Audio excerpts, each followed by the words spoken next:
Merci Président, bonjour à tous et à toutes. On m'entend là ? Donc en effet, je vais vous parler donc du passé, enfin le titre de mon exposé est donc le passé franco-algérien dans les manuels scolaires d'histoire algérien. Donc le temps m'étant imparti n'étant que de 15 minutes, je vais essayer d'aller vite. Donc tout d'abord, je vais commencer par vous brosser un tableau assez rapide du système scolaire algérien pour que vous puissiez un petit peu situer dans son contexte l'enseignement de l'histoire. Dans son contexte, c'est-à-dire en Algérie, l'enseignement de ce passé commun, donc franco-algérien, ou plus simplement donc, de la colonisation et de la décolonisation de l'Algérie. Alors tout d'abord, pour introduire ceci, s'il paraît évident à tout le monde que l'État algérien actuel, ou en tout cas depuis l'indépendance, se légitimise à partir de la guerre d'indépendance justement et de la décolonisation, c'est-à-dire qu'il puise toute cette légitimité du FLN qui a mené cette guerre de libération. Il paraît aujourd'hui également évident que le besoin d'un retour à une histoire, à une réécriture de l'histoire, est assez important au sein même de la société algérienne. C'est pourquoi le gouvernement en place actuellement tente justement une réécriture, ou en tout cas une démocratisation de l'écriture de cette période, de cette période coloniale. En effet, depuis 1962, l'État algérien avait mis cette réécriture, on va dire, pour reprendre les termes de Marc Ferraud, l'histoire sous surveillance. Néanmoins, aujourd'hui, le gouvernement algérien, je vous le disais, tente une réécriture, notamment en réintroduisant des phases de cette colonisation ou surtout de la guerre d'indépendance qui avait été jusque-là totalement occultée et totalement absente de l'histoire institutionnelle et donc officielle. À propos du système éducatif algérien, jusqu'à la rentrée 2003-2004, nous avions un système qui était dit fondamental, qui comprenait 6 années d'école primaire, sachant que l'étude de l'histoire commençait en 5e année primaire, c'est-à-dire que ça allait de la première à la 6e année. Donc en 5e année, nous commencions par étudier la guerre d'indépendance, c'est-à-dire que les enfants qui étaient âgés d'à peu près 8-9 ans apprenaient l'histoire à partir d'une guerre d'indépendance et d'une guerre violente et sanglante. J'y reviendrai un peu plus tard. Par la suite, nous passions dans un deuxième temps, en 6e année, à la colonisation française en Algérie. Et puis pour après entamer dans les classes de collège, 7e, 8e année, une histoire un petit peu plus globale et l'étude des civilisations qui se sont succédées dans le bassin méditerranéen. Puis, en 1992, pour la première fois, la classe de 9e année, donc la dernière classe de collège, avait enfin pour la première fois un manuel scolaire. Jusque-là, en fait, l'histoire était étudiée à partir de circulaires ministériels et donc le cours était fait à partir en fait, on ne sait pas exactement, en tout cas pas de manuel scolaire.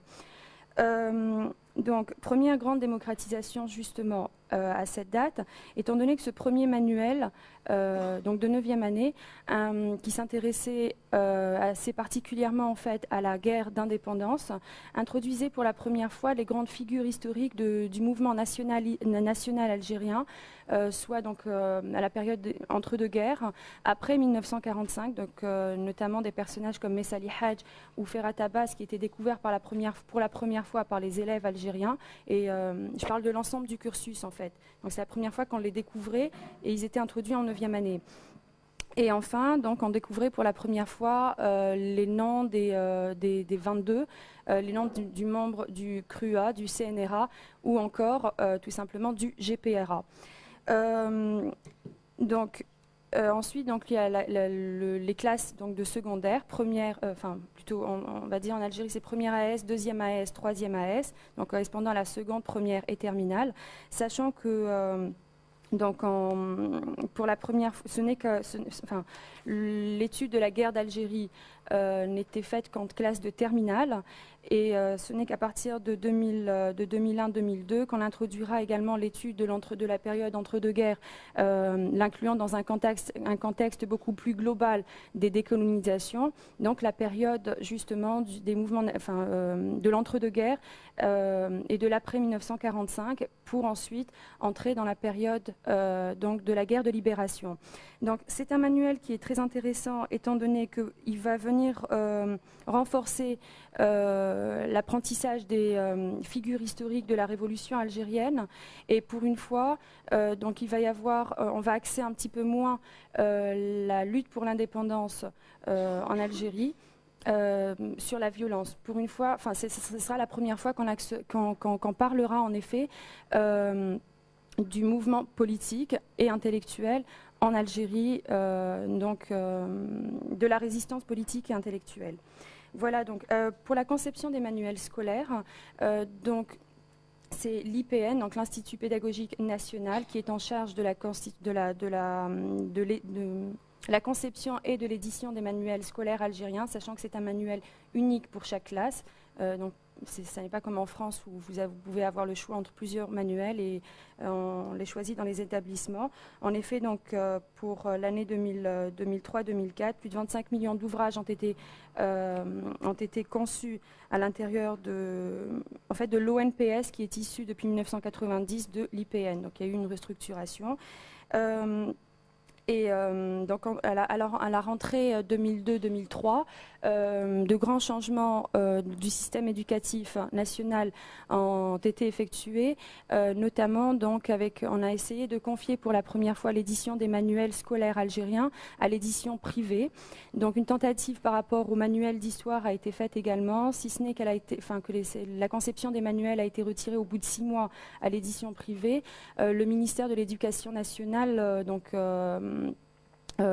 a prétendu ou dit simplement que c'était parce que ces éditeurs n'avaient pas respecté les cahiers des charges proposés. Donc aujourd'hui, les manuels d'histoire, de géographie, d'éducation religieuse, de littérature arabe et de philosophie pour les classes de terminale sont revenus à l'édition ministérielle, donc sont toujours conçus à l'intérieur du système lui-même. Alors, à propos donc je vous ai parlé déjà une première fois de l'introduction des figures emblématiques du mouvement nationaliste algérien, du mouvement national, et donc des acteurs de la guerre de libération en Algérie. Je vous ai dit donc qu'en 1992, pour la première fois, il y avait une introduction de ces figures, donc qui sont revenues également dans les manuels proposés à partir des années 2000. En fait, c'est vraiment une adaptation du gouvernement en place aux événements qui se sont produits en Algérie depuis la fin des années 80. En effet, nous allons également réintroduire ce concept de pluralisme politique, de réflexion également, parce que jusque-là, en fait, on expliquait simplement la lutte du peuple algérien qui était constitué, en fait, qui était expliqué comme un tout constitué. En fait, on va distiller cette idée à travers les manuels scolaires que l'Algérie était quelque chose était une entité existant de tout temps, et donc on va évidemment pas parler de la constitution de l'Algérie après l'indépendance, enfin dans la colonisation, mais simplement de l'union d'un peuple algérien derrière le FLN-ALN pour la lutte, mais qui va être une continuité d'une lutte qui est ancestrale contre toutes les colonisations, toutes les invasions que va subir donc, le Maghreb et l'Algérie plus particulièrement. Alors, à propos justement de la réintroduction des figures nationalistes, donc pour la première fois en 1992, par exemple, nous allons découvrir la figure de Boudiaf, et pour cause, c'est le moment auquel donc, il va revenir en Algérie. Donc, pour la première fois, les élèves algériens vont entendre parler du père de la Révolution, en fait, parce que là, du coup, il va être présenté comme tel. Dans le même temps, en fait, nous allons également entendre parler du père de la du mouvement nationaliste et de l'idée de l'indépendance, donc Messali Hadj, qui va être également réintroduit. Évidemment, on ne parlera pas par la suite du MNA et donc des crises intestines, des guerres intestines qu'a pu connaître le mouvement nationaliste algérien, même si un très court texte va parler donc de la crise du MTLD et donc de la constitution par la suite du FLN-ALN, du passage à la révolution. Donc évidemment, vont être occultées toutes les guerres intestines au sein du mouvement national et des personnalités telles que Aban Ramdan, qui par contre est présenté depuis les années 80 dans les manuels scolaires. Simplement, il va être présenté comme un shahid, c'est-à-dire qu'on va insinuer qu'il a été assassiné ou qu'il est tombé en martyr sous les balles françaises. Et c'est toujours le cas donc, dans les manuels actuels. Une autre figure intéressante, c'est donc l'introduction de Ferhat Abbas. Donc, tout à l'heure, je parlais bien de Messali Hadj, je ne me suis pas trompée. Oui, d'accord. Donc, de Ferhat Abbas. Donc, jusque dans les années 90, en effet, celui-ci va être présenté comme un assimilationniste, donc avec une connotation très péjorative, donc aux côtés de Bentami et de Benjaloul. Par la suite, un texte, donc à partir de 2000, un texte dans le manuel de 2e AS, en fait, va réhabiliter le personnage la personnalité de Ferhat Abbas. En effet, un petit texte donc une biographie plutôt de Ferhat Abbas va être conclu donc par une petite phrase intéressante. Donc il dit tous les grands hommes ont pu commettre des erreurs. Donc c'est tout de même quelqu'un qui a fini par rejoindre donc la lutte pour l'indépendance. Donc il sera totalement réhabilité et on lui pardonnera donc ses erreurs. En précisant bien que par la suite il sera donc président du GPRA. Donc les oulémas par contre, donc ils ne seront jamais par contre présentés par exemple comme assimilationnistes à aucun moment. En fait, on va même les présenter comme étant les fondateurs de l'idée, donc les pères de l'idée d'indépendance, même si à certains moments on insinuera quand même qu'ils n'avaient pas donc d'activité politique à proprement parler. Donc à partir des années 20-30. Évidemment, la figure que l'on retrouvera le plus souvent dans les manuels scolaires sera, pour commencer, l'émir Abdelkader.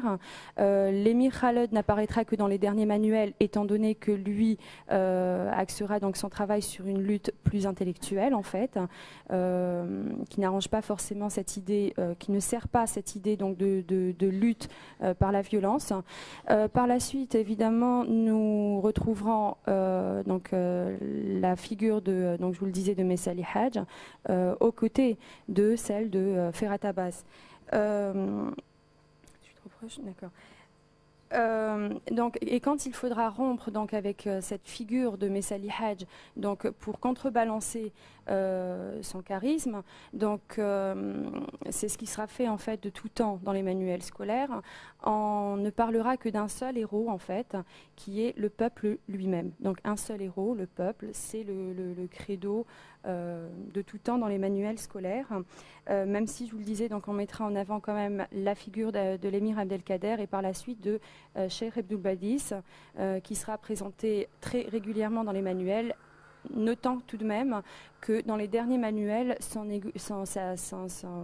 fait, ces portraits seront effacés de plus en plus, donc pour faire place à des figures plus récentes donc de la lutte pour l'indépendance du coup.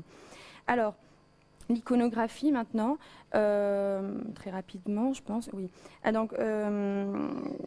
Donc évidemment les manuels donc de primaire sont très fournis en photographie, en images tout simplement.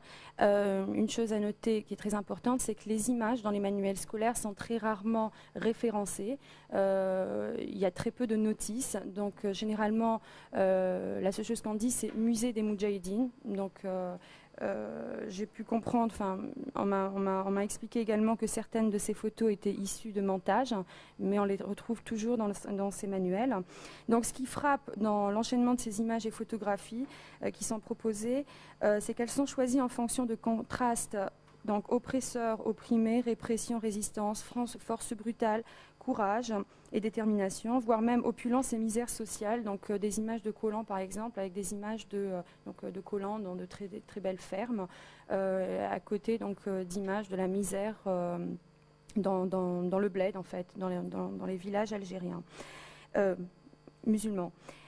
Voilà, alors dans certaines, ce qui va être complètement en contradiction finalement avec les images, donc les éléments d'humanisme développés dans certaines parties du programme.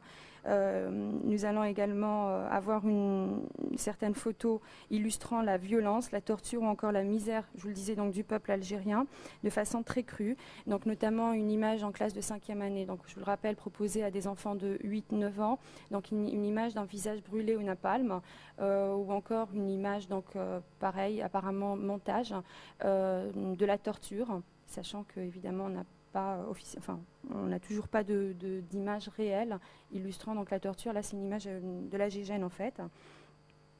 Et donc voilà. Ensuite, donc, je vous le disais, cette réintroduction des images des acteurs de la révolution algérienne, donc notamment des négociateurs déviants. Donc néanmoins, il n'y a toujours pas de notice. Donc on dit simplement les négociateurs déviants. Donc on ne sait pas qui ils sont. Voilà. Donc je pense que j'ai plus vraiment beaucoup de temps. D'accord. Donc je vais aller assez vite. Donc de manière générale, on va consacrer l'histoire de l'Algérie aux martyrs de la Révolution. Donc ceci s'inscrit dans une politique bien établie. En 1974, le président Boumedienne, le 8 mai 1974, le président Boumedienne déclarait d'ailleurs donc l'histoire de l'Algérie, particulièrement celle de la guerre de libération, ne doit pas être consacrée aux vivants, mais doit glorifier les morts. Donc ceci est un compte-rendu d'une déclaration qu'il avait fait à Majallat al-Tahrir, donc le 2 novembre, dans le numéro du 2 novembre 1975. Non, le numéro 2, pardon, en novembre 1975. Donc, pour finir, je dirais simplement en fait que encore et toujours on inscrit la lutte pour l'indépendance de l'Algérie. Déjà on fonde la nation algérienne dans cette lutte et cette résistance aux invasions quelles qu'elles soient, mais plus précisément donc à la lutte contre la colonisation française. On légitime le pouvoir actuel, donc le FLN jusqu'à la fin des années 80 et donc les successeurs actuels, donc dans cette lutte pour l'indépendance. Donc tout le monde se revendique, enfin évidemment. Voilà, je vais passer simplement à la fin en fait, à la lecture des manuels d'histoire. Donc nous nous trouvons confrontés à une réalité qui a déjà été évoquée donc, par Mohamed Harbi, donc qui parle de 3 mythes fondateurs concernant l'écriture de l'histoire et de la guerre d'indépendance. Donc il y a tout d'abord le mythe de la table rase, de tout ce qui existait avant 1945, puis le mythe d'un peuple homogène en Algérie, et enfin celui d'une révolution faite par des paysans.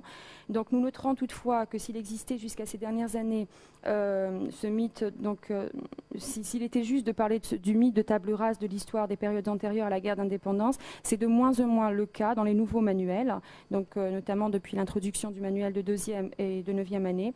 En effet, ceci donc revalorise la résistance armée pendant la deuxième moitié du 19e siècle, mais surtout la résistance politique qui s'en est suivie au 20e siècle. Donc en effet, dans les manuels de 2e AS, la période coloniale antérieure à la guerre de libération est abordée en 10 chapitres, hein, aucun autre manuel n'accorde autant de place ou de chapitres à une même période. En fait, depuis l'introduction de ce manuel, la période antérieure à 1954 bénéficie en tout de 37 chapitres sur l'ensemble des manuels scolaires algériens, alors que 27 chapitres seulement sont consacrés à la guerre de libération, enfin je dis seulement en comparaison.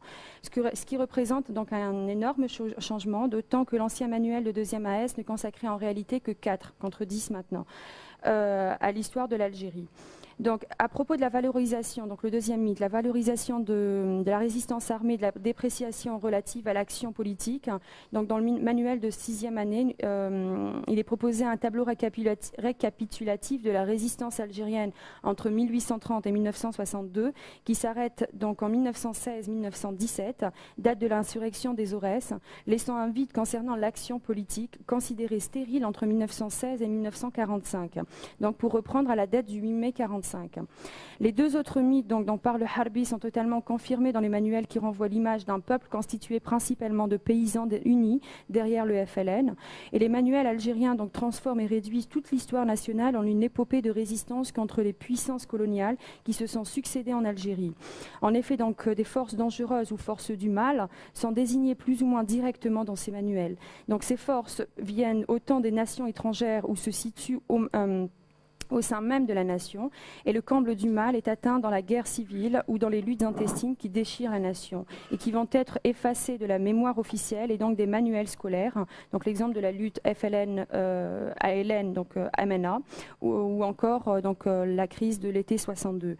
À l'exception donc des exemples de trahison de la patrie à la nation et à la nation, donc l'image des harkis, mais l'image du mal absolu, donc celle du meurtre entre frères ennemis, va être distillée au fur et à mesure du récit, mais toujours dans un seul sens qui arrange et crédibilise et légitimise le pouvoir. Et donc on exclura totalement les assassinats politiques et autres règlements de compte au sein du FLN-ALN, quitte à laisser certaines erreurs se glisser